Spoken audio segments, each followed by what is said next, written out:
On the last Jeepney ride, I saw her hollow eyes, twisted smile. I thought I could escape, but she followed.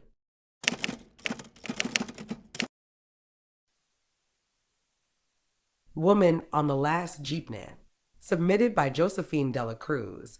In Manila, the jeepney is more than just a mode of transportation. It's a lifeline. It's how most of us get from point A to point B, a constant presence weaving through the chaos of the city. You can't think of Manila without thinking of the jeepney, a loud, colorful symbol of everyday life. For years, I rode the jeepney without a second thought. It was routine: wake up, work, ride the jeepney, go home. But after that night, I've never looked at it the same way again. It was around midnight, and I had just finished my shift at the call center. The nights were always quieter during that time, with the streets mostly empty, save for a few vendors packing up and the occasional car passing by. I was exhausted.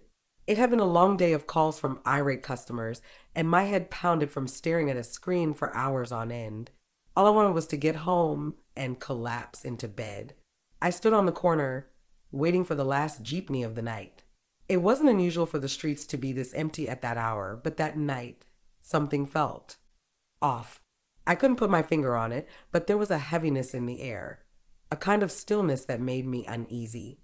I ignored it, brushing off the feeling as nothing more than fatigue.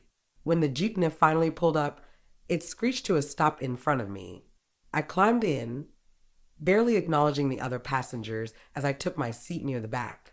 I remember there were only a few people inside, two men sitting near the front and an older woman with bags of groceries by the driver.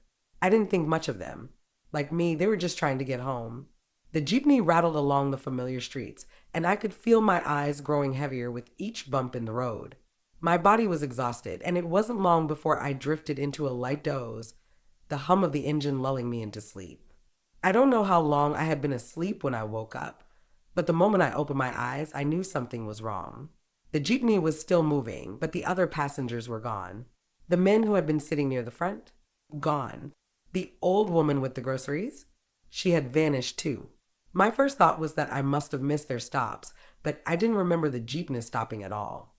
The street outside was dark, eerily quiet, and the usual city noise had faded into the background, almost as if I was in a different place altogether. As I rubbed my eyes, trying to shake off the grogginess, I saw her. She was sitting at the far end of the jeepney, almost hidden in the shadows.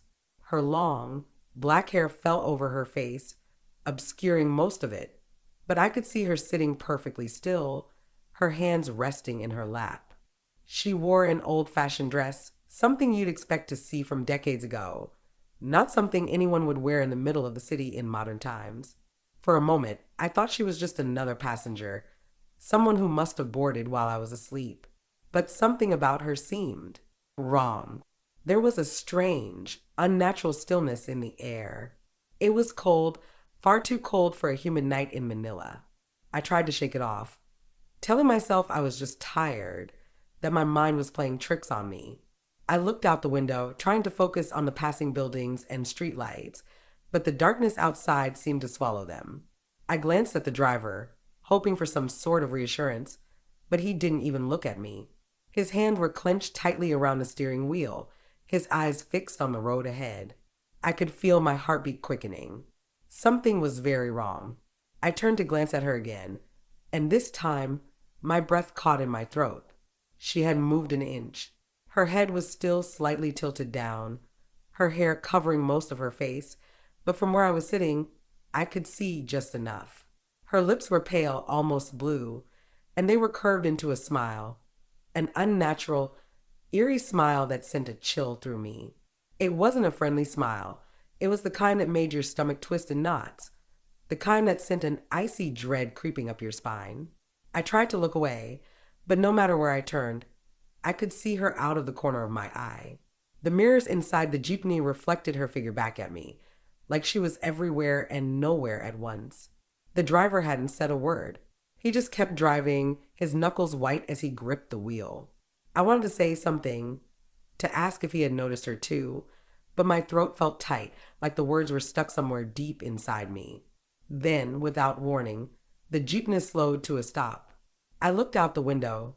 expecting to see the familiar street near my house, but instead, we were in the middle of nowhere. The buildings were old and crumbling, their windows dark and lifeless. There were no people, no lights, nothing but shadows. The driver turned to me, his face pale, his voice barely more than a whisper.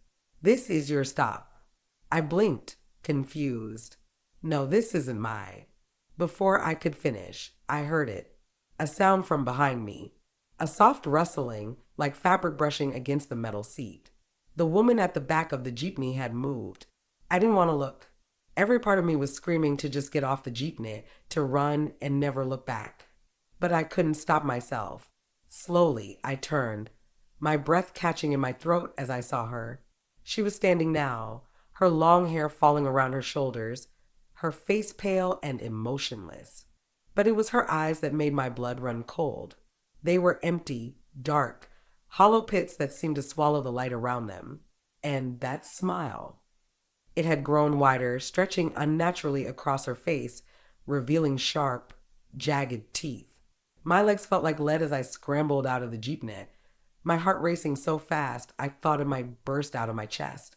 The door slammed shut behind me, and the jeepney sped off into the night, leaving me standing there in the middle of the dark, abandoned street. I didn't dare look back. I started walking, my legs trembling beneath me. I didn't know where I was, but I didn't care. I just needed to get as far away as possible. My breath came in ragged gasps, and my mind raced, trying to make sense of what I had just seen. After what felt like hours of walking, I finally reached a main road. A taxi pulled up, and I climbed inside, too shaken to speak. The driver glanced at me in the rearview mirror, his eyes narrowing slightly. "Late night?" he asked, his voice casual. I nodded, barely able to find my voice. "Yeah, something like that." The next day, I tried to convince myself it had been a dream, that I had fallen asleep and imagined the whole thing. But no matter how hard I tried, the memory of her pale face and hollow eyes lingered. I couldn't shake the feeling that what I had seen was real. A few days later, while chatting with a coworker at the call center, the conversation took a turn that sent chills down my spine. "There's this urban legend," my coworker said, his voice low, almost conspiratorial, "about a woman who haunts the last jeepney of the night. They say she died in a hit and run years ago, and now she's trying to find her way home. If you see her, you're lucky if you make it off the jeepney alive." I didn't say a word. I didn't need to. I knew the truth of that story because I had seen her with my own eyes. Now, whenever I take a jeepney, I make sure to stay awake. I keep my eyes on the road, and I never, ever look to the back of the jeepney because I know she's still out there, waiting for her next ride home.